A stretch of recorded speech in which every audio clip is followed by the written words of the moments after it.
அனைவருக்கும் வணக்கம். குஸ்லி ஃபேமிலிக்கு அனைவரையும் வரவேற்கிறேன். என்னங்க நடக்குது? தெலுங்கு இண்டஸ்ட்ரியில ஐய்யயோ!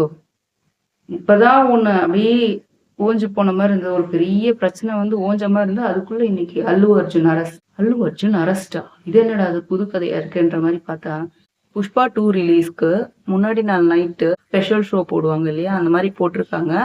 அதுக்கு எல்லா கூட்டமும் போயிருக்கு. இதுல நம்ம ஜனங்களையும் குழந்தை குட்டிங்களையுமா கூட்டு போவீங்க கூட போம்போது? பெரியவங்களே தள்ளு முள்ளுல தாங்க முடியாது. குழந்தைங்க எப்படிங்க தாங்கும்? ஏதோ ஒண்ணு நடந்தா, இதோ ஆச்சே என்ன பண்ண முடியும்? அங்க ஒரு ஃபேமிலி ஹஸ்பண்ட், ஒய்ஃப், குழந்தைங்க, ஒரு பையன், ஒரு பொண்ணு. அந்த ஃபர்ஸ்ட் டே ஃபர்ஸ்ட் ஷோக்கு போயிருக்காங்க. போன இடத்துல தள்ளு முள்ளாயிருக்கு. எதனால தள்ளு முள்ளாயிருக்கு அப்படின்னா, முக்கியமான காரணமே அல்லு அர்ஜுன் அவங்க பவுன்சர்ஸோட அங்க படம் பார்க்க வந்திருக்காரு. அந்த பவுன்சர்ஸ் எல்லாரையுமே தள்ள ரொம்ப ஃபோர்ஸா தள்ளாங்கன்றது குற்றச்சாட்டு. ஆனா என்ன நடந்ததுன்னு நமக்கு தெரியாது. ஸோ தள்ளும்போது இந்த தள்ளுல என்ன ஆச்சுன்னா ஃபர்ஸ்ட் அந்த ஹஸ்பண்டோட இன்டர்வியூ படி பார்த்தீங்கன்னா, அவங்க ஒய்ஃபும் பையனும் முன்னாடி போயிட்டாங்க. இவங்க 2 பேரும் பின்தங்கிட்டாங்க. அப்போ அதாவது அப்பாவும் பொண்ணும் பின்தங்கிட்டாங்க. அவங்க ஒரு ஓரமா ஏறி நின்னுட்டாங்க. சரி கூட்டம் உள்ள போட்டும் அதுக்கப்புறம் நம்ம போலாம். கால் பண்ணி இவரு கேட்கிறாரு ஒய்ஃப. எங்கம்மா இருக்கா? நான் உள்ள வந்துட்டேன் அப்படின்னு ஒய்ஃப் சொல்றாங்க. இதுக்கப்புறம் என்ன நடந்ததுன்னு தெரியல. இவரும் ரீச் பண்ண பார்க்குறாரு, முடியல. அப்புறமா வந்து எங்க இருந்தா சீட்டாண்ட போய் பார்த்தா அவங்கள ஆள காணோம். இங்கேயும் இல்ல, எங்கேயுமே இல்லையே, ஒய்ஃபையும் பையனும் காணோமேன்ட்டு அவங்க தேட ஆரம்பிக்கிறாங்க. தேடி அப்புறமா வந்து கம்ப்ளைண்ட் குடுக்குறாங்க. கம்ப்ளைண்ட் குடுத்தா அதுக்கப்புறம் இந்த இதுல பார்த்தீங்கன்னா, ஒரு குழந்தைய அங்க தூக்கிட்டு வராங்க. என்னான்னு பார்த்தா அது அவங்க பையன். பேச்சு மூச்சு இல்லாம கிடக்குறான். சிபிஆர் குடுக்குறாங்க. இதெல்லாம் வந்து நடந்தது டிசம்பர் 4 நைட் அன்னைக்கு. அன்னைக்கு நியூஸ்ல எல்லா தெலுங்கு நியூஸ்லயுமே காட்டுனாங்க. சிபிஆர் குடுத்து ட்ரை பண்றாங்க. ஆனா ஸ்பாட் அவுட் ஆயிட்டாங்க அவங்க ஒய்ஃப். அதாவது அந்த நெரிசல்ல மாட்டி மிதிக்கப்பட்டாங்களா, இல்ல நசுக்கப்பட்டாங்களா, மூச்சு திணறி இறந்தாங்களான்னு தெரியல. எதனால இறந்துட்டாங்க ஆனா. பையன் வந்து கிரிட்டிக்கல் கண்டிஷன். இப்ப வரைக்குமே இன்னைக்கு என்ன டேட்டு? இன்னைக்கு டேட் வரைக்குமே கோமால இருக்காரு அந்த பையன். ஸோ இந்த நியூஸ் கேள்விப்பட்டதும் அல்லு அர்ஜுன் வந்து வருத்தம் தெரிவிச்சிருக்காரு. 25 லட்சம் நிவாரணம் கொடுக்கறதாவும் சொல்லியிருக்காரு. ஆனா இதுக்கு நடுவுல இப்ப கேஸ் ஆயிருக்கு. கேஸ் ஆகும்போது என்ன ஆயிருக்கு? இதுல அல்லு அர்ஜுன் சேர்த்திருக்காங்க. பவுன்சர்ஸ் சேர்த்து, அதாவது சினிமா தியேட்டர் ஓனர் பிளஸ் இந்த பவுன்சர்ஸ் பிளஸ் அல்லு அர்ஜுன் இவங்க எல்லாரையுமே கேஸ் போட்டாச்சு. ஸோ கம்பல்சரி அரெஸ்ட் பண்ணி ஆகணுன்ற கேஸ் தாராளமா வைக்கலாம். ஆனா முக்கியமான காரணம் என்ன அப்படின்னு பாத்தீங்கன்னா அது அல்லு அர்ஜுன் கிடையாது. கரெக்டா? அது இன்டெரக்டா வந்தா கூட அங்க லாயருங்க அவரே வந்து ஒரு இன்டர்வியூல சொல்றாரு, இங்க வந்து அல்லு அர்ஜுன் விக்டிம் கிடையவே கிடையாது. ஸோ அவருக்கு அந்த இதுவே தேவையில்லை. ஆனா இது வாண்டடா சீன் கிரியேட் பண்றதுக்காக வீட்டுக்கு போய் அவங்க ஒய்ஃப் முன்னாடி அவங்க அப்பா முன்னாடி அவரை அரெஸ்ட் பண்ணி வேன்ல ஏத்தி கூட்டிட்டு வந்து 15 நாள் ரிமாண்ட் வைக்கணும்னு போலீஸ் டிமாண்ட் பண்ணாங்க. அதுக்கப்புறம் ஈவினிங்குள்ள ஜாமீன் வாங்கிட்டாங்க. அல்லு அர்ஜுன் வந்து பவன் கல்யாண் அவங்க ரிலேஷன், அதாவது மெகாஸ்டார் சிரஞ்சீவி ஒரு அண்ணா, அவங்களுடைய 2வது தம்பி தான் பவன் கல்யாண். இப்போ வந்து துணை முதலமைச்சரா ஆந்திர பிரதேஷ்க்கு. அடுத்து அல்லு அர்ஜுன் வந்து இவர் சிரஞ்சீவி அவங்க ஓன் சிஸ்டரோட பையன். ஸோ மாமா முறை சிரஞ்சீவியும் சரி பவன் கல்யாணும் சரி. ஸோ இவங்க பக்கத்துல கிளாஷை வந்து இவர் பக்கம் திருப்பினாங்களா அப்படின்ற மாதிரியும் போயிட்டு இருக்கு. ஸோ டைரக்ட் விக்டிம்ன்றது அல்லு அர்ஜுன் கிடையாதுன்றது இது இப்ப வரைக்குமான நியூஸ்.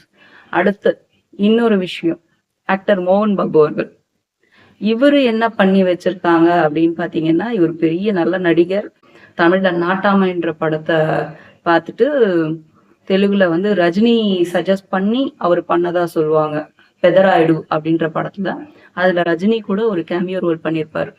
அந்த அளவுக்கு அவங்க க்ளோஸ் ஃப்ரெண்ட்ஸ். ஸோ ரெக்கமெண்ட் பண்ற அளவுக்கு க்ளோஸ் ஃப்ரெண்ட்ஸ்ன்னா பாத்துக்கோங்க.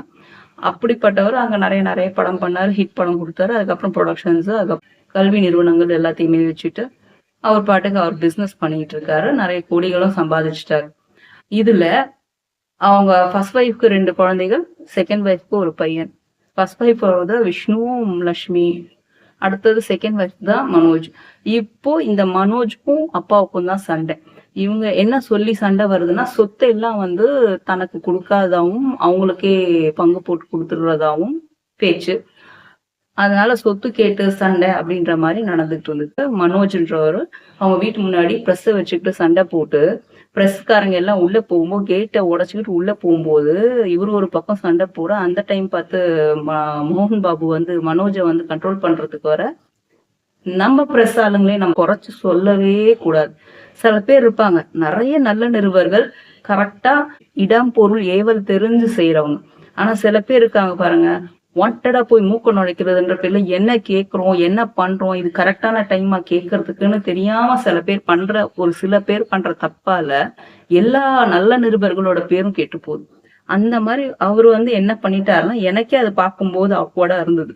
ரீசன் என்னன்னா அவர் அந்த மாதிரி ஒரு ஈட் ஆஃப் த மூமெண்ட்ல வந்து நிக்கிறாரு, பையன்கிட்ட பேசிட்டு தற்போது மோகன் பாபு அவர்கள் வந்திருக்காரு. அவர் என்ன சொல்லிக்கிட்டே கிளம்ப கிட்ட போறாருன்னா எல்லாரும் சுத்தி ஷூட் பண்ணிட்டுறாங்க, இவரும் அப்படியே ஷூட் பண்ணிட்டு நிக்க வேண்டியது தானே. என்ன பண்ணாரு, ஒரு ஆர்வ கோளாறுல இதோ மோகன் பாபு அவர்கள் வந்து விட்டார், அவரிடமே கேட்போம் என்ன என்ன என்ன நடக்கிறது என்று அப்படின்ற மாதிரி எதுவும் மைக்க நீட்டார். அவருக்கு இருக்கிற கோவத்துக்கு மைக்க புடுங்கி பலார்னு வச்சார். அது என்ன ஆச்சுன்னா அடிக்கும் போது இப்படி திரும்பவே இந்த பக்கம் பட்டிருக்கு.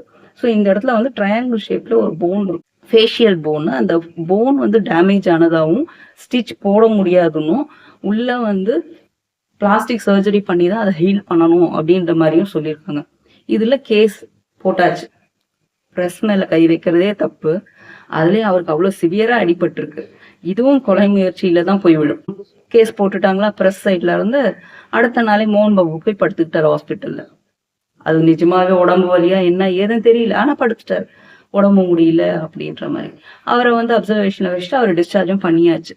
தற்சமயம் அவர் டிஸ்சார்ஜ் ஆயாச்சு. ஆனா இன்னும் அந்த பிரஸ் ரிப்போர்ட்டர் வந்து ஹாஸ்பிட்டல்ல தான் இருக்காரு.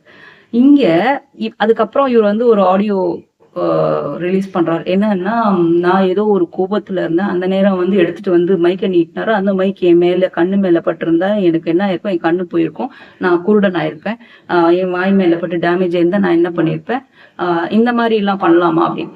அங்க அந்த அளவுக்கு எல்லாம் ஒண்ணுமே நடக்கல. ஆனா பண்ணது தப்பு. யாராக இருந்தாலும் கை நீட்டுறது தப்பு.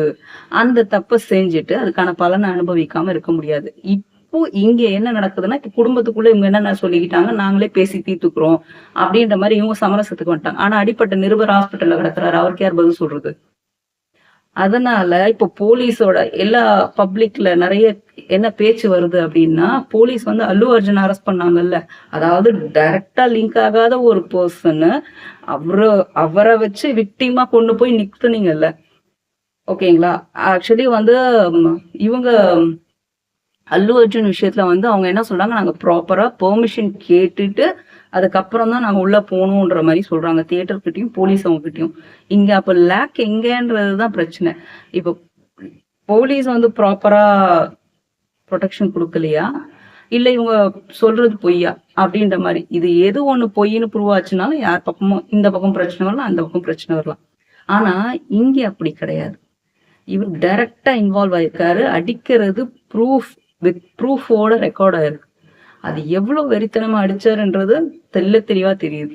இன்னொரு இன்சிடென்ட் நான் சொல்றேன். அவங்க காலேஜ்குள்ளேயே ஒரு பர்சனை இப்படி இந்த மாதிரி ஒரு சீட்ல போட்டு கால் மேல கால் போட்டுட்டு உட்காந்துட்டு அவரை அடிக்க விட்டு வேடிக்கை பார்த்தார். ஸோ எந்த அளவுக்கு கோபங்கள் இருந்தா இந்த அளவுக்கு நடந்துப்பாங்க. இன்னொரு இது வந்து ஒரு மேக்கப் மேன் வந்து அவங்க கூட வேலை பார்த்துட்டு இருந்தாரு. அவங்க ஏதோ வார்த்தை சொல்லக்கூடாத வார்த்தை சொன்னாங்கன்னு வேலையை விட்டு நின்னதா சொல்றாரு.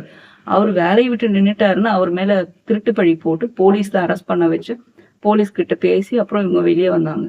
ஆனா என்ன நடந்தது அப்படின்னு பாத்தீங்கன்னா, யாரு பாதிக்கப்பட்டாங்களோ அவங்க கிட்ட கேட்கும்போது அவர் சொல்றாரு, என்னோட குலத்தை பத்தி பேசி என்னை அசிங்கப்படுத்தினாரு, அதனால நான் வெளியே வந்துட்டேன். நான் உங்களுக்கு மேக்கப் பண்ண ஒரு ஆளுதான், அதுக்காக நீங்க அப்படி அவ்வளவு கேவலமா பேசுனா நான் எப்படி தாங்கிக்க முடியும்?